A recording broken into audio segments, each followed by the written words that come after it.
Chairman CDA से मिलने की वजह यह है कि जो हमारे साथ पैकेज डील साइन हुई है 2008 में, वो कामरान लाशारी बतौर अथॉरिटी उसने की है, तो हमें अथॉरिटी को मिलना चाहिए, ना कि हमें डीजी को मिलना चाहिए। अगर एक हुकूमती अहदेदार ने डीजी की तरफ रेफर किया है तो ज़रूर कमेटी जाए, लेकिन मैं ये सजेस्ट करता हूँ कि तमाम लोग वहाँ पे पहुँचे खुद।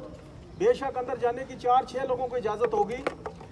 दूसरी बात यह है कि ये एग्रीमेंट सैदपुर के लोगों के साथ नहीं हुआ, ये Pakistan Peoples Party Islamabad city का और चेयरमैन सीडीए का एग्रीमेंट है, और इसको पीपल्स पार्टी को मेरे ख्याल में मनवाना ज़्यादा बेहतर है, क्योंकि अगर ये एग्रीमेंट अगर पूरा नहीं होता तो ये गांव के लोगों की तो एक तरफ नुकसान होगा, तो दूसरी तरफ पाकिस्तान पीपल्स पार्टी जो हुकूमत का अभी कोलिशन में है उसका नुकसान होगा कि उसका ये जारी करदा लेटर है।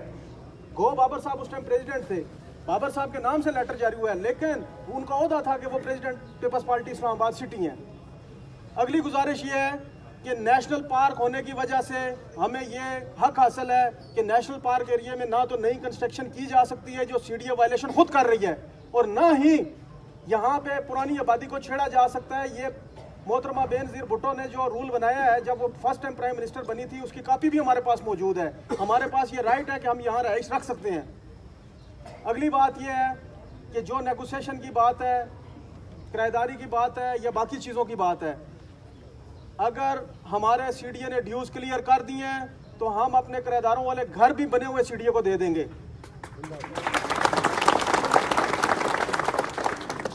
अगर सीडीए की तरफ हमारे बकाया जात हैं तो पहले सीडीए हमारे बकाया जात अदा करे, उसके बाद जैसे सीडीए कहेगी हम वो करने के लिए तैयार हैं। सैदपुर के रेवेन्यू रिकॉर्ड में 70% मेरे खानदान का रकबा गया है। आज भी इस्लामाबाद हाई कोर्ट ने एक फैसला किया है जिसकी अपील में सीडीए सुप्रीम कोर्ट में और मैं भी सुप्रीम कोर्ट में हूँ। 172 कनाल बिलू एरिया का रकबा है, 3 अरब रुपया कनाल वाला, 600 अरब रुपया मेरा पेंडिंग है, सीडीए की तरफ कौन देगा? असल बात तो यह है कि सीडीए चोर है। यहाँ पे जितनी इंक्रोचमेंट हुई है, आज ये सीडीए कहती है आउटसाइडर है। ये सबसे पहले किसी अफसर के साथ इनकी ड्यूटी होती थी, उसकी बेगम का फोन आता था, फिर नीचे रेंज अफसर से लेके पटवारी तक सारे पैसे खाते थे, फिर ये एनक्रोचमेंट होती थी। सीडीए के जो लोग, इनके घरों से रिकॉर्ड चेक किया जाए, इनके बहन भाइयों का चेक किया जाए, कोई क्लर्क है, कोई चौकीदार है, उसके पास साइकिल भी नहीं है, इसके पास प्राडो है। वो प्राडो कहां से आई है?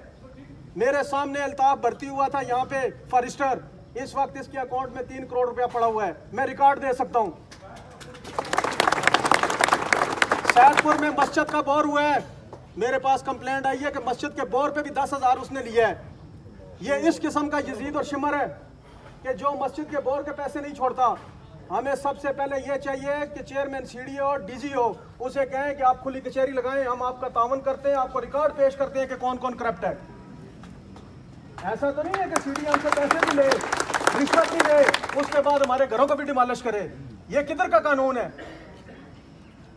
हर एक बंदे का राइट है, घर डिमॉलिश करना है तो सीडीए रूल्स मौजूद हैं, उस रूल्स के मुताबिक आप नोटिस दें, 10 दिन का, 20 दिन का, महीने का, हर चीज़ का रूल्स बना हुआ है, उसमें वो अपना घर का आगे बंदोबस्त करे, कोर्ट में जाए, वो ये उसका राइट है। लेकिन ये तो नहीं है कि आप जुम्मे वाले दिन छुट्टी के बाद आएँ और रात को ऐसे इधर ऑपरेशन शुरू कर दें जैसे ये तोरा बोरा की पहाड़ियाँ हैं, यहाँ पे कोई दहशतगर्द है। इस्लामाबाद के गेस्ट हाउसेस के अंदर मर्डर हुए हैं, आज तक सैदपुर में कोई ऐसा वाकया नहीं हुआ। ये एजेंसियां अगर एक झूठ का पलंदा बना लें कि सैदपुर से हमें डर है जी, खौफ आता है, किस बात का खौफ आता है? बरकौ से दहशतगर्द पकड़े गए हैं, लोगों की मलकियत थी, आपने उनको फांसी दे दी है। आज तक कोई दहशतगर्दी का वाकया इस गांव से नहीं आया। मेरे अजीज दोस्तों, सीडीए में जो लोग भी जाएं, अगर वो इशू कुदूस कियानी साहब का है तो उसका उधर होना ज़्यादा ज़रूरी है, कमेटी मेंबरान उसे साथ लेके जाएं। अगर वो इशू किसी मलक फैमिली का है तो वो भी उधर मौजूद हो।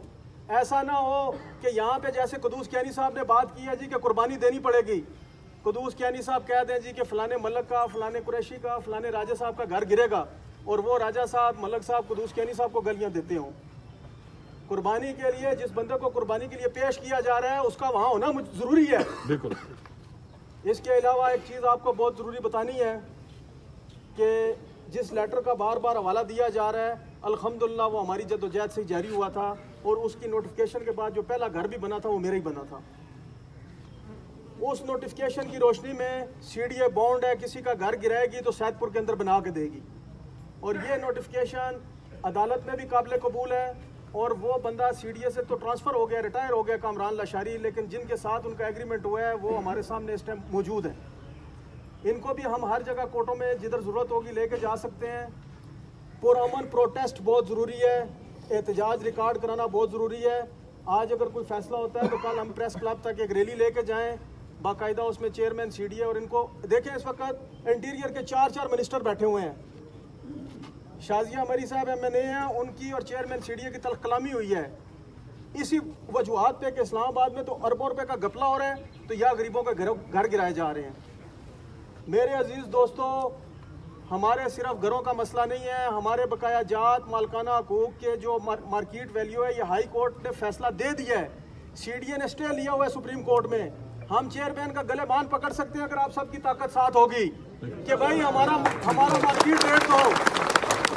ये जगह 2 अरब रुपया कनाल वाली है, कोई ऐसा बंदा नहीं है, कोई गरीब से गरीब भी था उसकी 2-4 कनाल तो गई है ना।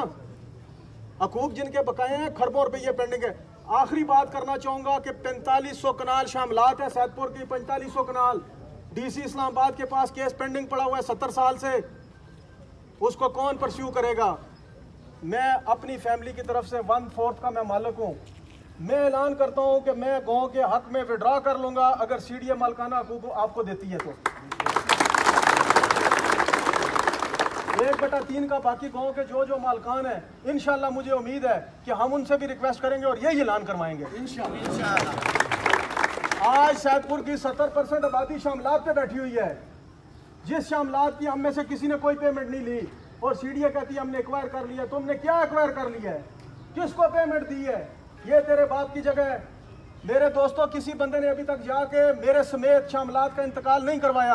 विरासती इंतकाल आप सबका हक है, आप जाएं ICT के पास, शामलात का विरासती इंतकाल करवाएं। आपके पास विरासती इंतकाल होगा तो आप जो है ना स्टे में जा सकते हैं। 3 डिग्रियां मैंने CDA के खिलाफ ली हैं केस लड़के, वो एक स्पेसिमन है, बहुत बड़ा कानून है। CDA में ये वाज़े हो चुका है कि ये गाँव 400 साल पुराना है, ये वाज़े हो चुका है कि यहाँ फला आबादी रह रही है। लेकिन ये अथॉरिटी में हर एक बंदे को देने के लिए तैयार हूँ। जो कोर्ट में जाना चाहे वो हमसे ले ले, अपनी मर्जी का वकील रखे, लेकिन कम अज़ कम 200-400 केस CDA के ऊपर ठोके जाएं। मीडिया के अंदर आना चाहिए। बाकी जो CDA के साथ नेगोशिएशन किया है वो एक टीम बिल्कुल DG के साथ करे, एक चेयरमैन के साथ करे, और इसके अलावा हमें मिनिस्टर का दरवाज़ा भी खटकाना चाहिए। और इस वक्त जो प्रेसिडेंट ऑफ पाकिस्तान है वो पीपल्स पार्टी से हैं, उन तक भी ये पैगाम जाना चाहिए कि ये आपकी हुकूमत के दौरान उस वक्त पीपल्स पार्टी की गवर्नमेंट भी थी और आप भी सदर थे, और ये एक CDA ने कानून बना के दिया था, हमें एक पॉलिसी बना के दी थी। मैं आपको बताऊं कि CDA ने 3 बेनिफिट भी दिए हैं मौजों को। हमें एक बेनिफिट दिया गया है जो अभी तक मुकम्मल नहीं हुआ। ये लाशारी ने डबल बेनिफिट हमें डिक्लेयर किया हुआ है, तीसरा बेनिफिट नहीं है। ये तालब साहब खड़े हैं, CDA के बंदे हैं, ये आपको बता सकते हैं कई मौजों ने 3 बेनिफिट लिए हुए हैं। तो ये दूसरा बेनिफिट हमारा राइट है। इस बात को आगे जो बात बंदे करने जाएंगे इंशाल्लाह हम उसमें मौजूद होंगे, हम ये बात करेंगे कि ये हमारा दूसरा बेनिफिट चेयरमैन CDA दे के गया हुआ है। आपने बेखे सीधा को 3 बेनिफिट नहीं दिए, कुरी मॉडल टाउन को अभी दूसरा बेनिफिट नहीं दिया। ऐसी मिसालें मौजूद हैं, लेकिन ऐसा नहीं है कि जो लोग वर्क करें वही आगे हों। ये डेली बेसिस पे वीकली इकट्ठे होना पड़ेगा। सख्त जवाब CDA को जाएगा प्रोटेस्ट की तरफ से, अदालतों की तरफ से, और टेबल टॉक की तरफ से भी सख्त रवैया अख्तियार किया जाएगा तो फिर होगा। लेकिन एक बात बड़ी माजरत से कहनी चाहिए मुझे, मेरे पास ऐसा रिकॉर्ड मौजूद है, जो उस वक्त मेंबर थे उन्होंने नौकरियां भी ली हैं, चीज़ें भी ली हैं। अगर इस नेक काज को कोई नुकसान पहुंचाने की कोशिश करेगा तो उसके कपड़े उतार के नंगा करके चौक में लटकाऊंगा। ऐसा नहीं होना चाहिए कि अपनी तो नौकरियां ले ले, अपने बच्चों के लिए खोखे ले ले, अपने बच्चों के लिए चीज़ें ले ले और सैदपुर का सौदा कर दे। ये सौदा मैं नहीं होने दूंगा फिर।